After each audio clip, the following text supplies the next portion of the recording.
রাসূল পাক সাল্লাল্লাহু আলাইহি ওয়াসাল্লাম তিনি হযরত আলীর হাতে তরবারি উঠায় দিলেন।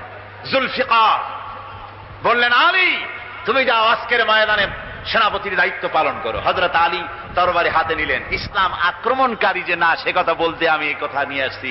হযরত আলী গেলেন, যায় মুরাহহাবের সামনে পড়েছেন। মুরাহহাব হলো, হাদিসে এসেছে মুরাহহাব হচ্ছে কাফেরদের নেতৃত্ব দিচ্ছে।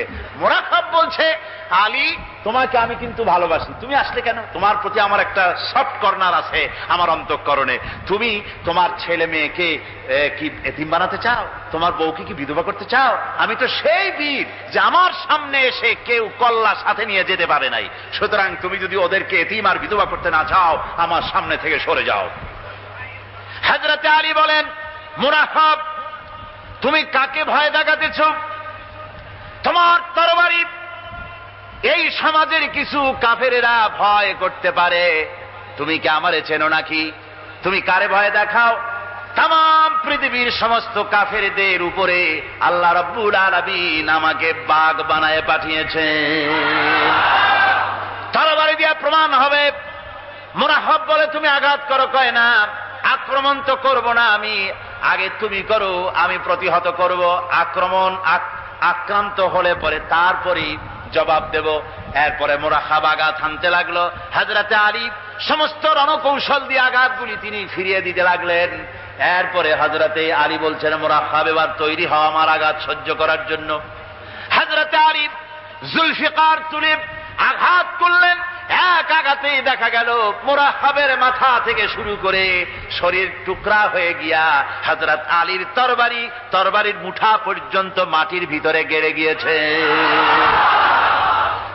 খায়বারের দুর্গ দখল হয়ে গেল। পরের দিন আল্লাহর নবী বলেন, আলী শুনতে পেলাম তোমার ঢাল ভেঙে গিয়েছিল, তারপরে তুমি যুদ্ধ করলে কি দিয়ে?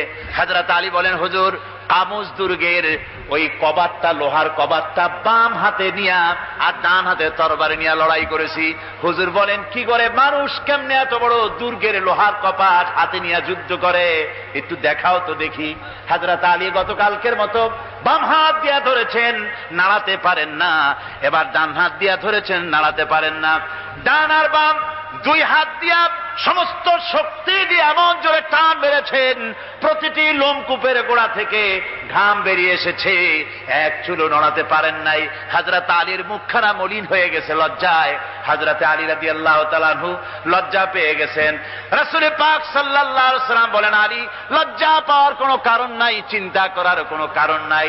তোমার নিজস্ব শক্তি দিয়ে তুমি লড়াই করতে পারো নাই। এত বড় লোহার দরজা নিয়ে, কবাট নিয়ে মানুষ সেভাবে লড়াই করতে পারে না। আল্লাহ তার দ্বীনকে বিজয়ী করার জন্য তোমার ভিতরে আল্লাহ রাব্বুল আলামিন ক্ষমতা দিয়েছিলেন। জোরে বলেন সুবহানাল্লাহ। আল্লাহ রাব্বুল আলামিন এই জিহাদের ময়দানে যখন মানুষ আসে, আল্লাহ তাদের উপরে মদদ দান করেন।